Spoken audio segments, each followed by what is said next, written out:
going to be able to provide a normal audit because they're asking for an accounting system that's different than what you've been keeping. So you'd have to get an accountant to come in and revamp everything so that they could do an audit properly and so forth. But let's say, for the sake of discussion, you were doing quite well and you drew out $100,000, or at least that's what netted down to you. Keep in mind, most of the time you don't take that money, you leave it in the business, you might take some from the livelihood. They're going to come in, Department of Revenue Administration, somebody, a bureaucrat's going to come in, and they're going to look and say, well, I'll decide what reasonable compensation is. They're going to decide. They are. So they may decide, well, you know, there's 7 or 8 other businesses similar to yours, and those folks took $25,000, so I think a reasonable level of compensation for you is $25,000. They're going to tax you the 8.5 on that and the rest, and tack on the other 5%. All right? Now, think of this one. If you borrow money, working capital loan, you need to expand a business maybe, whatever, they're going to consider it income. What? That's what I said. Yeah. Horrible. They are considering a loan income. Stupid. 5% you're going to get hit with, plus the interest you're already paying.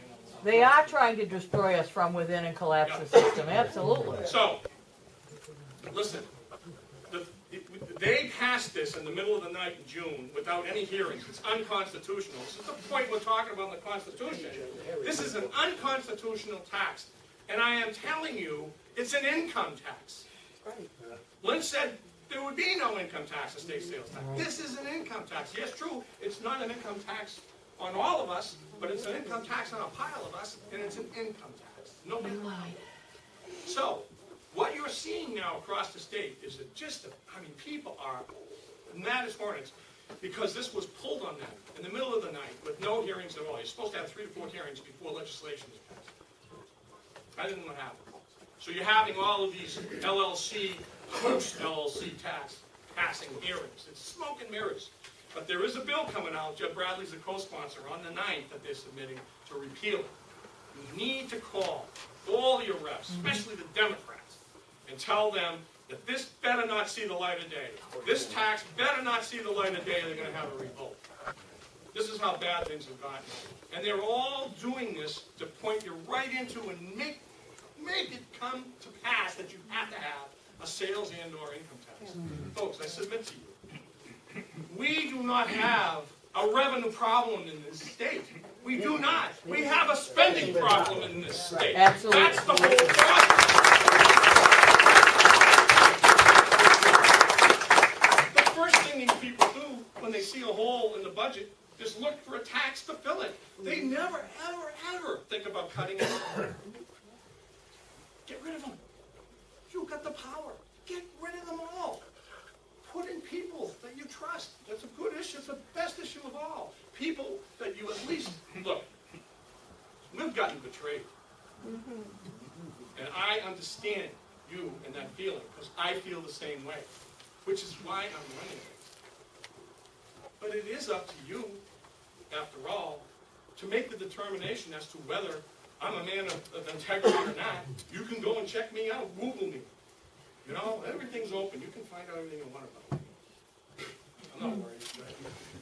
The vote for that LLC and all the other increases that you've been talking about in the dead of night in June was a 15-9 vote in the state Senate. There were 15 districts in this state. There are 24 Senate districts. They put 15 senators in that voted for all of that. So it's up to the people. You know, you hear the man up there talking about it, and the word better get out there. And the state Senate was 15-9 is what that vote was, and exactly what you were talking about, unconstitutional. That was on the Senate floor at 2 o'clock in the morning. And it didn't matter. And there were 15 districts in this state that voted for those people to be up there. So you damn it all, if some of you are from other districts, you better get back home and do some work. And there's a special election going on in a couple of weeks over in the Manchester area. Manchester, Bow, Dunbarton, Candia. I don't know if anybody's here from there. But you better put in a senator by the name of Booton. Booton, that's Yeah. what you want And to if offer, you I agree. don't, once again, we're gonna be down to 9 Jack. senators. So for God's sakes, get around the state and get everybody fired up and make a change up in Concord. I agree, I'm doing the best I can. We need to get a list of where those places are. It's easy, it's all the Democrats, plus one Republican.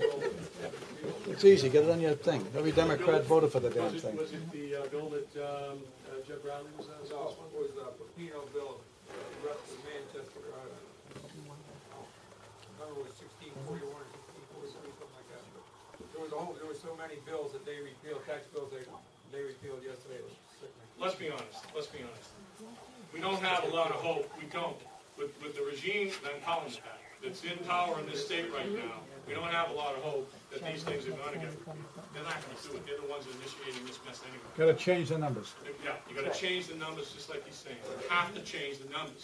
And I believe we can, and I believe we will, in November. Change the numbers. Put us back in control, and you'll see a world of change, and at least for me anyway. And I'll push for that. You'll see yelling in the headlines all the time. Got people in my face, I don't care. You know, this is what has to happen. I'd really like to see report cards on people running for office, because so many people go to the polls to vote, and they vote based on no information.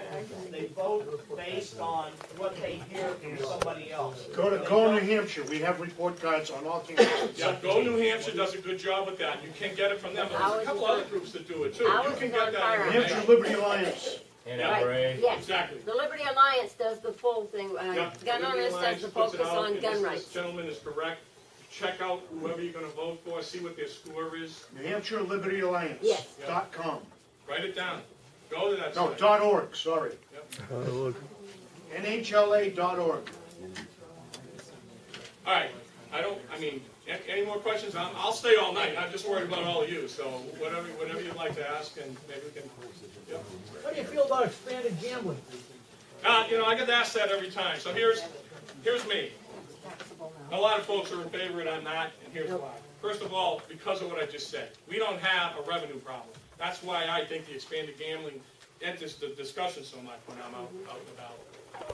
So I don't think, first of all, casino gambling is what I will tell you. I'm not in favor of expanded gambling in the form of casino gambling. In fact, right now, I'm not in favor of expanded gambling, period. I think that it brings a lot more social graph and problems than it ever would bring in revenue. And I think that you're inviting into a beautiful state a mess. And I will promise you, I will veto a bill. And somebody said to me, it was a state rep, he said, well, I'm in favor of it. And I said, that's fine, but I'm still going to veto it. I'm going to keep my word. And he said, but you know what, Jack, you should keep your word. And what we'll do is we'll attempt to override your veto. If it passes, fine. And I said, I'm fine with that. That's procedurally fine, but I'm not going to. I will veto it if it comes to that. So. Anyone else? Okay. All right, this has been great. This has been absolutely